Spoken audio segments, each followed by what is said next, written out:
Hello, good morning बच्चों। Lesson number 2, पाठ का नाम है विश्व की प्रमुख जनजातियाँ। विश्व की प्रमुख जनजातियाँ कि विश्व में कौन कौन सी जनजातियाँ निवास करती है, उसके बारे में आज हम इस पाठ में अध्ययन करेंगे कि मनुष्य को पृथ्वी पर रहते हुए आज लाखों वर्ष बीत चुके हैं। मनुष्य ने पर्यावरण के साथ समायोजन करना सीख लिया है और अत्यधिक टेक्नोलॉजी के साथ मनुष्य तेजी से पर्यावरण में परिवर्तन कर रहा है। विश्व के कई भाग ऐसे हैं जहां आज भी कई जनजातियां अपने जीवन में पुराने ढंग से अपने जीवन को यापन कर रही है। उनको आज के अत्याधुनिक समय से कोई मतलब नहीं है।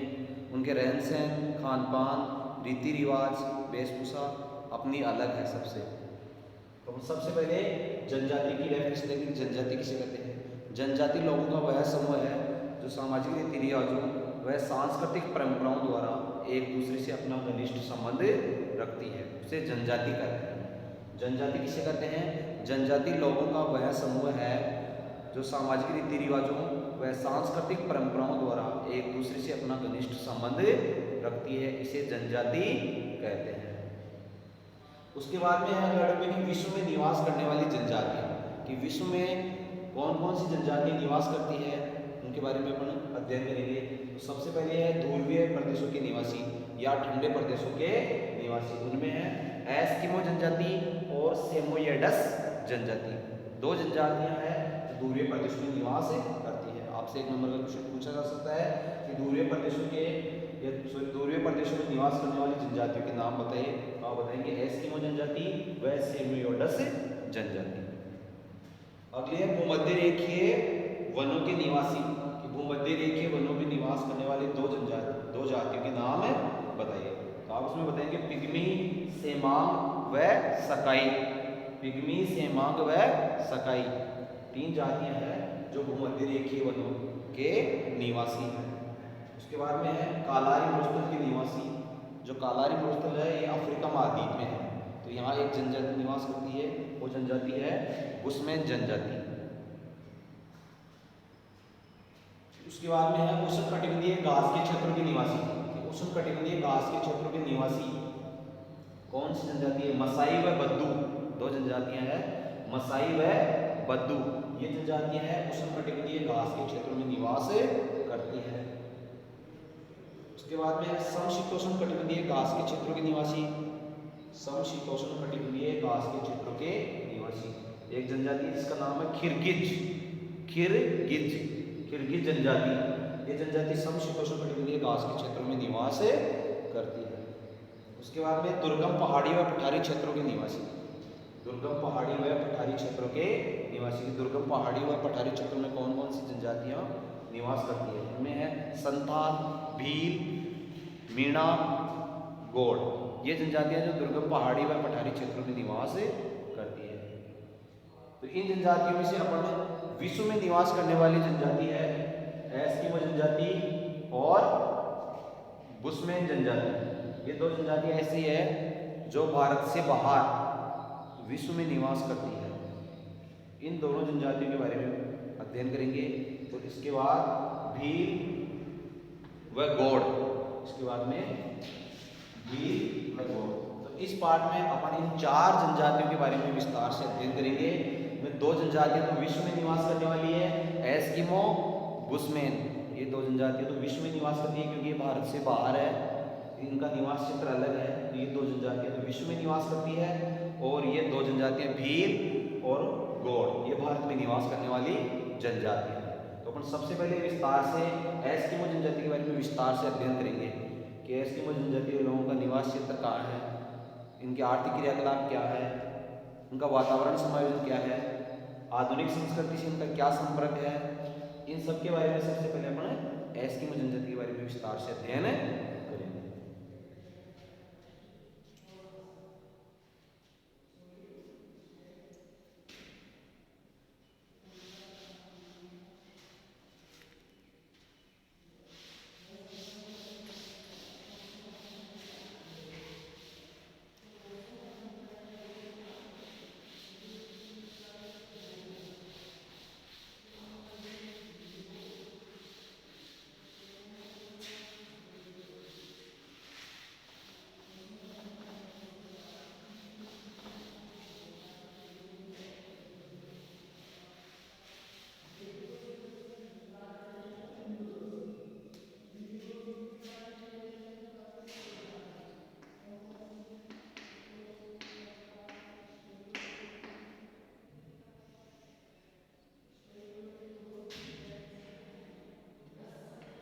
एस्किमो सबसे पहली जनजाति है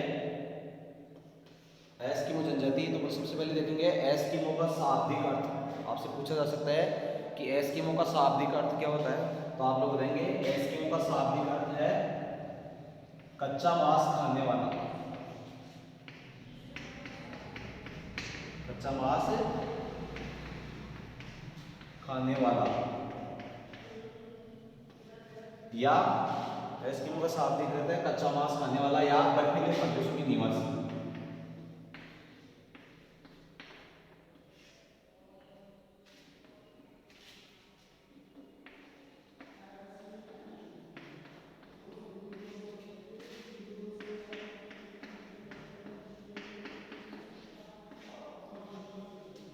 एस्किमो का शाब्दिक अर्थ है कच्चा मांस खाने वाला या बर्फीले प्रदेशों के निवासी।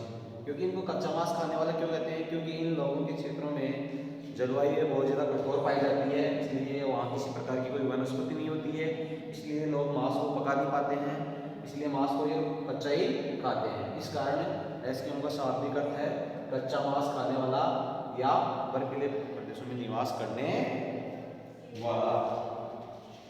इसके बाद देखते हैं एस्किमो जनजाति के लोगों की शारीरिक विशेषताएं।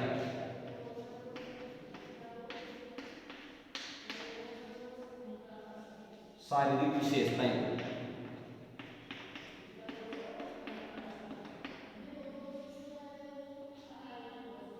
एस्किमो जनजाति के लोगों की शारीरिक विशेषताएं। तो शारीरिक विशेषताओं में सबसे पहले इनकी विशेषता है कि एस्किमो जनजाति के लोगों का जो चेहरा होता है,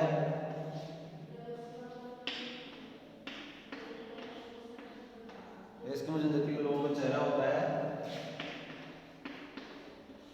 चेहरा इनका एकदम सपाट होता है और चौड़ा होता है, सपाट और चौड़ा होता है। त्वचा का रंग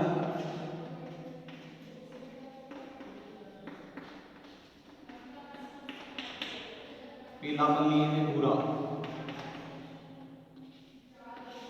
पीलापन त्वचा का रंग पीलापन लिए भूरा। इनके दांत है सफेद, इनके दांत है सफेद व मजबूत।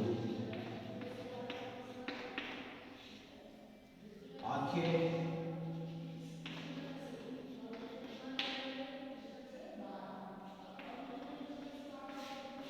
गहरी व तिरछी,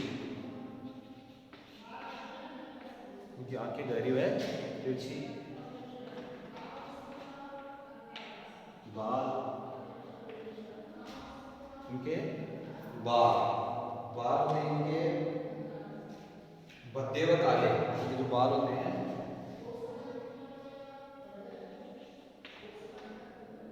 भद्दे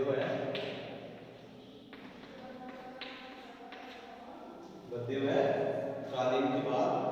और इनकी नाक चपटी,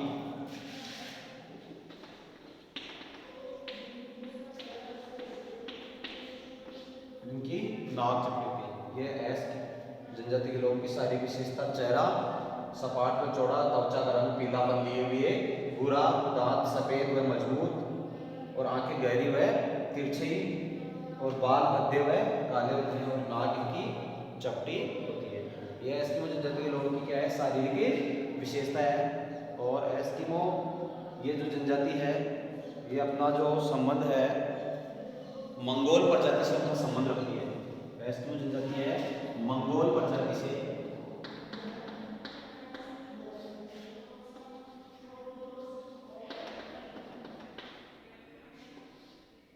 एस्किमो जनजाति है मंगोल प्रजाति से अपना संबंध रखती है। ये हो गई एस्किमो जनजाति के लोगों की शारीरिक विशेषता। इसके बाद में अगला टॉपिक है एस्किमो जनजाति के लोगों का निवास क्षेत्र।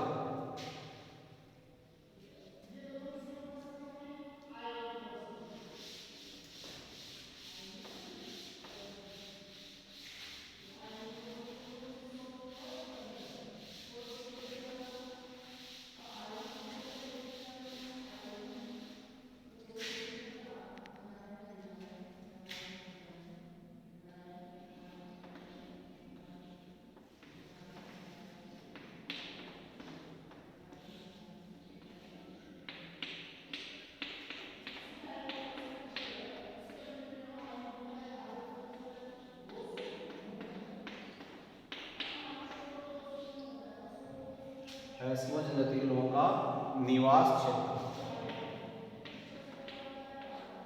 तो ये लोग मुख्य रूप से अलास्का,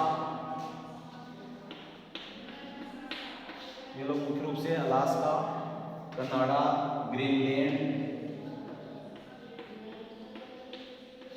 व उत्तरी साइबेरिया,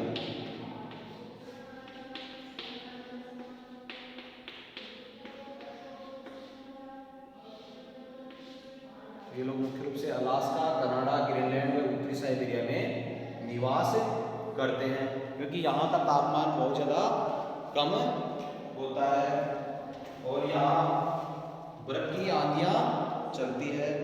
और पिछले 10,000 वर्षों में 10 लाख एस्किमो जनजाति के लोग इन क्षेत्रों में निवास कर रहे हैं। यहाँ का तापमान बहुत ज़्यादा कठोर होता है और तापमान कठोर होने के कारण यहाँ वनस्पति नहीं पाई जाती है और वनस्पति के अभाव में यहाँ बर्फ की आंधियाँ चलती है, जिसके कारण किसी प्रकार की यहाँ वनस्पति नहीं है, वनस्पति नहीं उग पाती है। यहाँ कई प्रकार के प्राणी पाए जाते हैं, उनमें भालू, लेमिंग, खरगोश आदि, लोमड़ी, बारहसिंगा, कई प्रकार के यहाँ पे प्राणी के निवास क्षेत्रों में पाए जाते हैं। अगला टॉपिक है एस्किमो जनजाति के लोगों के आर्थिक क्रियाकलाप।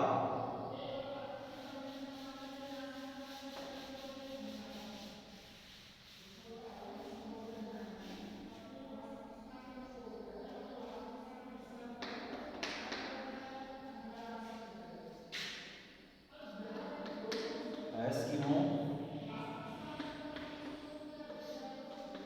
के आर्थिक क्रियाकलाप।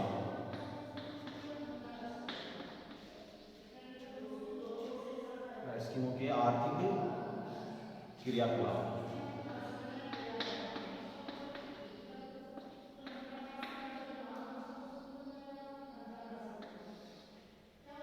एस्किमो जनजाति के लोगों के आर्थिक क्रियाकलाप। तो आर्थिक क्रियाकलापों में कौन कौन से बिंदु आते हैं? पहला बिंदु है आखेट,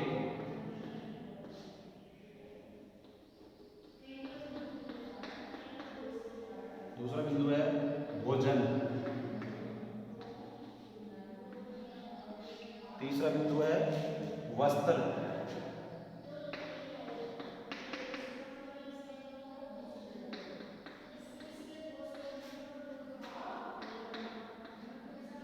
चौथा बिंदु है निवास गृह,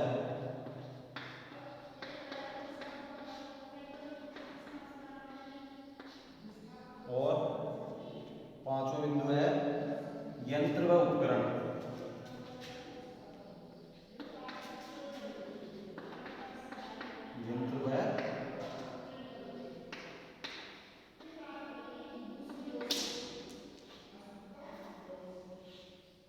यंत्र व उपकरण।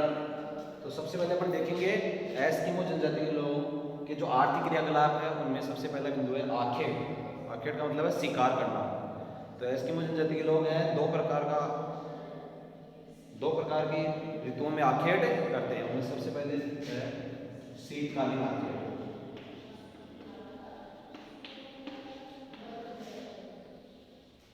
शीतकालीन आखेट है। शीतकालीन आखेट की भी दो विधियां हैं। सबसे पहली विधि है माओपाक।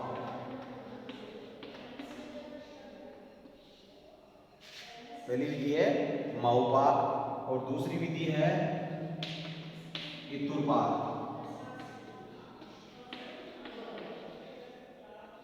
इतुरपाक और माओपाक, तो दोनों विधियों के बारे में पढ़ेंगे। सबसे पहले है माओपाक। माओपाक किसे कहते हैं? तो माओपाक है एस्किमो जनजाति के लोगों द्वारा बर्फ के अंदर एक छिद्र बनाया जाता है जिसमें मछली श्वसन क्रिया करने के लिए बाहर आती है और एस्किमो जनजाति के द्वारा हार्पून नामक हथियार से मछली का शिकार कर लिया जाता है। शिकार की ये विधि माओपाक कहलाती है। दूसरी है इतुरपाक। इस विधि के अंदर एस्किमो जनजाति के लोगों द्वारा बर्फ के अंदर दो छिद्र बनाए जाते हैं। बर्फ के अंदर दो छिद्र बनाए जाते हैं। एक छिद्र में एक व्यक्ति सील मछली को चारा डालकर बुलाता है तथा दूसरे छिद्र में दूसरे व्यक्ति को इशारा मिलते या संकेत मिलते ही वह उसका शिकार कर लेता है। तो इसे इतुपाक विधि के अंतर्गत बर्फ के अंदर दो छिद्र बनाए जाते हैं। एस्किमो जनजाति के लोगों द्वारा दो छिद्र बनाए जाते हैं। एक छिद्र में एक व्यक्ति सील मछली को चारा डालकर बुलाता है तथा दूसरे छिद्र में दूसरा व्यक्ति संकेत मिलते ही सील मछली का शिकार कर लेता है। शिकार की इस विधि को इतुपाक कहते हैं। तो ये हो गया शीतकालीन आखेट। दूसरा है बसंतकालीन आखेट।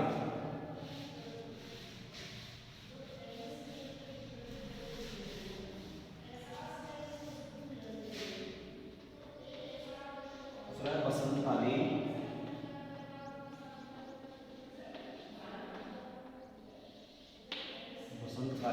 आखेट। बसंतकालीन आपसे पूछा जा सकता है कि बसंतकालीन आखेट क्या होता है या बसंतकालीन आखेट किसे कहते हैं। बसंतकालीन जो आखेट होता है उसको उतोग कहते हैं। बसंतकालीन आखेट जिसमें उतोग है। उतोग के बारे में आपसे पूछा जा सकता है कि उतोग क्या होता है। तो आप लोग बताएंगे कि मार्च के महीने में उतोग किसे कहते हैं। तो बताएंगे मार्च के महीने में सील मछलियाँ श्वास लेने के लिए बाहर आकर धूप सेकने लगती है और एस्किमो जाति के लोग हार्पून से इस मछली का शिकार कर लेते हैं। शिकार की इस विधि को उतोग कहते हैं। मार्च के महीने में सील मछलियां धूप सेकने के लिए बाहर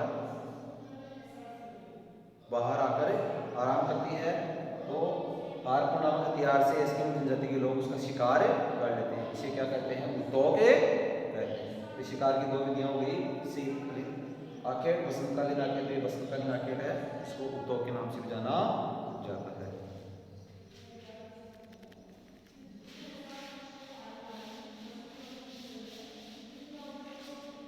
फिर है एस्किमो जनजाति के लोगों का भोजन। एस्किमो जनजाति के लोगों का भोजन है वो है कच्चा मांस।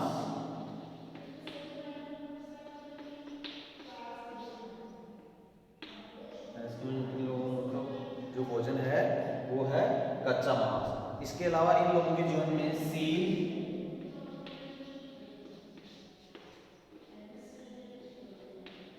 व्हेल, वालरस, ये लोग भोजन के अंदर कच्चा मांस खाते हैं। सील, व्हेल, वालरस मछलियों का मांस भी ये लोग खाते हैं। तो इनका मुख्य ये भोजन है सील, व्हेल और वालरस। इन मछलियों का मांस भी खाते हैं। इनके अलावा ये लोग कच्चा मांस खाते हैं। फिर है एस्किमो जनजाति के लोगों के वस्त्र। किस किस प्रकार के लोग वस्त्र पहनते हैं। इनके वस्त्रों में है तिमियाक,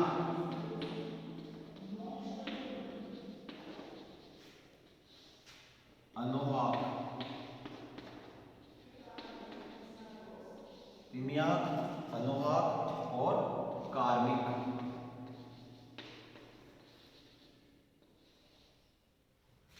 एस्किमो जनजाति के लोगों के जो वस्त्र हैं वस्त्रों में तिमियाक। एस्किमो जनजाति के लोग एक बाहेदार वस्त्र पहनते हैं। उस बाहेदार वस्त्र को तिमियाक कहते हैं। आपसे पूछा जा सकता है तिमियाक किसे कहते हैं, तो आप लोग बताएंगे एस्किमो जनजाति के लोगों द्वारा बाहेदार जर्सी नुमा बाहेदार वस्त्र पहना जाता है जिसको तिमियाक कहते हैं। अनोहा किसे कहते हैं, तिमियाक के ऊपर पहने जाने वाले कपड़े को अनोहा कहते हैं। तिमियाक के ऊपर पहने जाने वाले कपड़े को अनोहाक कहते हैं। तो आपसे पूछा जाता है अनोहाक किसे कहते हैं, तो तिमियाक के ऊपर पहने जाने वाले कपड़े को अनोहाक कहते हैं। कार्मिक किसे कहते हैं, तो बताएंगे एस्किमो जनजाति के लोगों के खाल से बने हुए या चमड़े से बने हुए जूतों को कार्मिक कहते हैं। एस्किमो जनजाति के लोगों के चमड़े से बने हुए जूतों को कार्मिक कहते हैं। तो ये हो गए इनके वस्त्र। और इनके वस्त्र मुख्य रूप से केरिबो, इनके जो वस्त्र थे मुख्य रूप से केरिबो,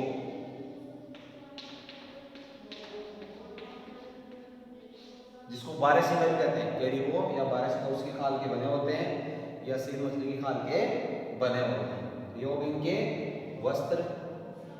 फिर इनका निवास ग्रह, एस्किमो जनजाति के लोगों का निवास ग्रह। तो इनके निवास ग्रह किस प्रकार के होते हैं?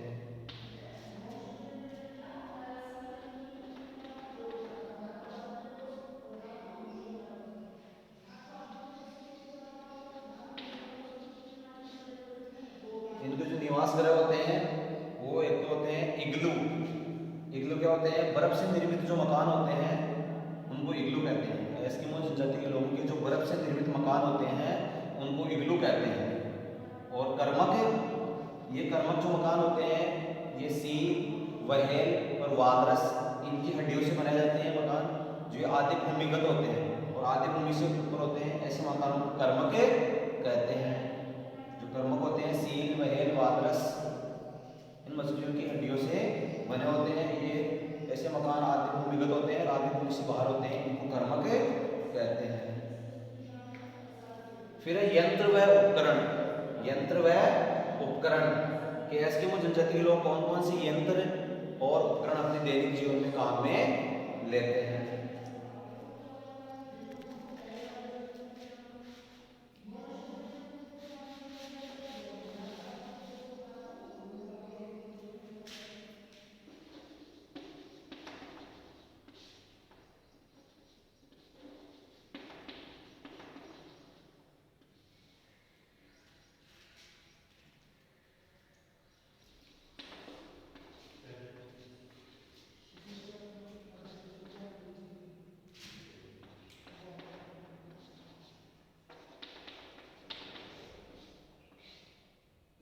इनके यंत्र व उपकरणों में है सबसे पहला है कयाक। कयाक क्या होती है? चमड़े से बनी नाव।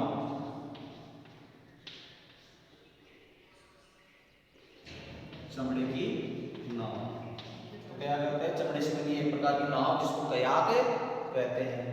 फिर उमियाक। उमिया क्या होती है?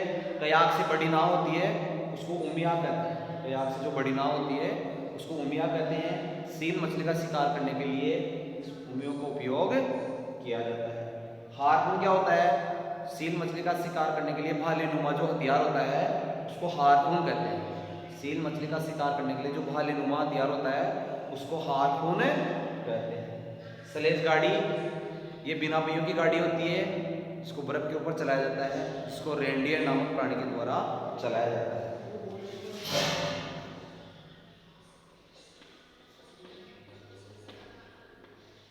इसको रेनडियर नामक प्राणी के द्वारा चलाया जाता है। तो ये हो गया एस्किमो जनजाति। एस्किमो जनजाति के लोगों के आर्थिक क्रियाकलाप। कि आर्थिक क्रियाकलापों में क्या क्या बातें आती है? इनके आंखें, भोजन, वस्त्र, निवास ग्रह और यंत्र व उपकरण।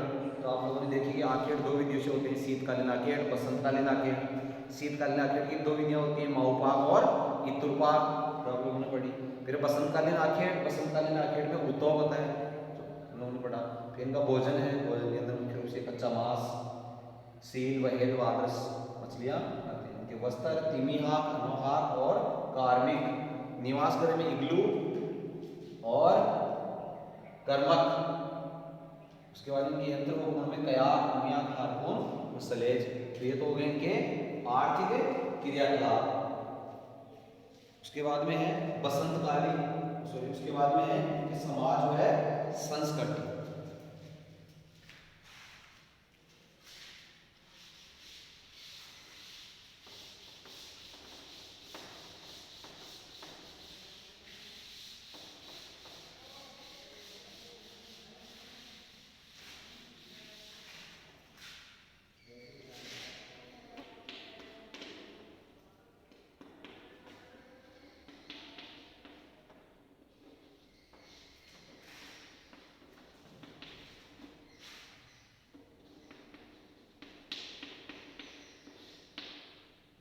फिर इनकी समाज जो है संस्कृति।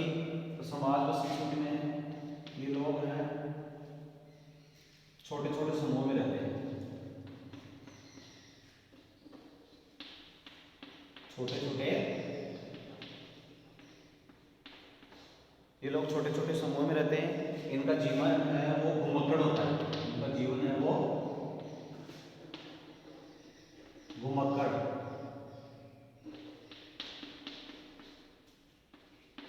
उनका है जीवन है जो घुमक्कड़ होता है। ये लोग पितृवंशीय वंश के होते हैं।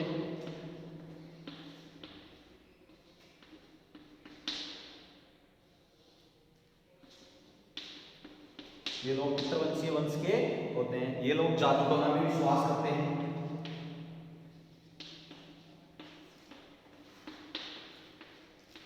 ये लोग जादू टोना में विश्वास करते हैं। इनमें बहुपत्नी प्रथा पाई जाती है।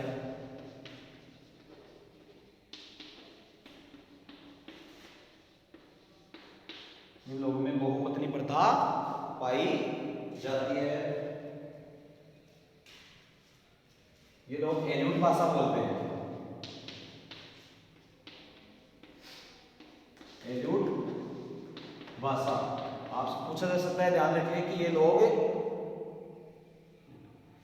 कौन सी भाषा का प्रयोग करते हैं? एल्यूट भाषा। याद रखिए, एग्जाम में क्वेश्चन पूछा जा सकता है कि एस्किमो जनजाति के लोग कौन सी ये लोग कौन सी भाषा का प्रयोग करते हैं? एल्यूट भाषा से पूछा जा सकता है। तो अपन किसी को करते हैं सैल्यूट, तो आप लोगों को याद रहेगा कि ये एल्यूट भाषा बोलते हैं। इसके अलावा ये लोग भोजन संग्रहण करते हैं। ये लोग भोजन संग्रहण करते हैं और इस समाज में जो बुजुर्ग लोग हैं, भोजन के अभाव में जो बुजुर्ग लोग हैं कई बार आत्महत्या भी कर लेते हैं। तो ये उनकी समाज व संस्कृति आपसे जब पूछा जाए कि एस्किमो जनजाति के लोगों की समाज और संस्कृति के बारे में बताओ, तो आप लोग बताएंगे छोटे छोटे समूहों में रहते हैं। इन लोगों का जीवन घुमक्कड़ होता है। पितृवंशीय वंश के होते हैं। जादू टोने में लोग विश्वास करते हैं। इनमें बहुपत्नी प्रथा पाई जाती है। ये लोग एल्यूट भाषा का प्रयोग करते हैं। ये लोग भोजन का संग्रहण करते हैं और कई बार इनके परिवार में जो भोजन, अगर मान लो भोजन की कमी होती है तो परिवार के जो बुजुर्ग लोग हैं कई बार अपनी आत्महत्या तक भी कर लेते हैं। वो आत्महत्या इसलिए करते हैं ताकि परिवार के जो और लोग हैं वो अपना जीवन चला सके, इसलिए बुजुर्ग लोगों को कई बार अपनी आत्महत्या भी करनी पड़ती है। तो ये हो गई इनकी समाज व संस्कृति। इसके बाद में है अगला टॉपिक इनका, अगली क्लास में अपन पढ़ेंगे इनका वातावरण समायोजन। कि एस्किमो जनजाति के लोग हैं अपने वातावरण से किस प्रकार समायोजन करते हैं। धन्यवाद।